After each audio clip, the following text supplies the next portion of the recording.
કલા કારીગરીની અદ્ભુત બાંધણી કે જે ભારત અને વિદેશમાં વસતી નારીઓની સૌ પ્રથમ પસંદ છે. આ બાંધણી મુખ્યત્વે જામનગરની ઓળખ છે. જામનગર અને આસપાસના વિસ્તારોમાં અનેક બાંધણી ઉદ્યોગ ચાલી રહ્યા છે.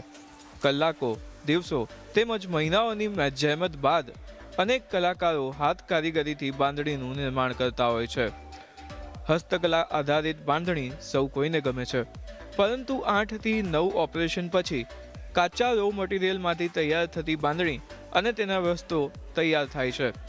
કાચા રો મટીરિયલ એટલે કે સાદા કપડામાં છાપણી, બાંધકામ અને બાદમાં યોગ્ય કાળજી સાથે કલર, ડ્રાય ક્લીન અને અલગ અલગ પ્રોસેસમાં અનેક કારીગરો સુધી પહોંચે છે. તે માટે ટ્રાન્સપોર્ટ કરવું પડતું હોય છે. ત્યારે કાચા કાપડથી લઈને કલર અને તેના મટીરિયલમાં GST પણ લાગે છે, જે 18% અને 5% છે. આ સ્લેબોમાં કેન્દ્રીય બજેટમાં ખાસ છૂટછાટ આપવામાં આવે તેવી કારીગરો માંગણી કરી રહ્યા છે. તો સાથોસાથ વધુ કારીગરો માટે જમીન અને ઇન્ફ્રાસ્ટ્રક્ચર માટે પણ પ્રાવધાન કરવામાં આવે તો સરળતા રહેશે. બાંધણી બનાવવા માટે 7-7, 8-8 પ્રોસિજરમાંથી અમે પાસ થાય છીએ. એ પ્રોસિજર કરવા માટે અમને કોઈ એક જગ્યાએ બધા 7 થી 8 પ્રોસિજર એક જ જગ્યાએ થઈ જાય એવી કોઈ જગ્યા ફાળવે.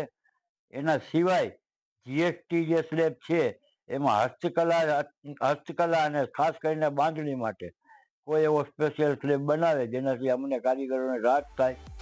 MSME સેક્ટરમાં સમાવિષ્ટ જામનગરના બાંધણી ઉદ્યોગને વધુ સબસિડી સાથે બજેટમાં આકર્ષક નવી યોજના પણ મળે તેવી ખાસ માંગણી કરવામાં આવી રહી છે. તો વિક્રેતાઓ પણ GST અને આયાત નિકાસ માટે ખાસ કેન્દ્ર સરકાર દ્વારા વિશેષ સહુલિયતો સાથે બજેટમાં કંઈક નવી નીતિ લાવવા માટેની પણ અપેક્ષા રાખી રહ્યા છે. આપણે જે બાંધણીમાં જે કોઈ GST છે કે કોઈ ટેક્સ છે એમાં કોઈ પણ જાતના થોડા ઘણા ઘટાડા સાથે કરે તો શું આપણે બજારમાં માર્કેટમાં બાંધણીમાં ટકી શકીએ. બાકી જે ઓનલાઈનમાં જે અત્યારના છે કે એમેઝોન જે ફ્લિપકાર્ટ છે જેવી ઓનલાઈન કંપનીમાં એના ઉપર થોડુંક નિયંત્રણ લઈ આવે. હેન્ડીક્રાફ્ટ ઉદ્યોગની સાથે સાથે હવે જામનગરનો બાંધણી ઉદ્યોગ પણ નાણામંત્રી પાસેથી ટેક્સથી લઈને ખાસ સહુલિયતોની માંગ કરી રહ્યું છે. તો હવે જોવાનું રહ્યું કે બજેટમાં આ ઉદ્યોગની માંગ સંતોષવામાં આવે છે કે નહીં. CNBC બજાર માટે જામનગરથી કિંજલ કાલસરિયાનો રિપોર્ટ.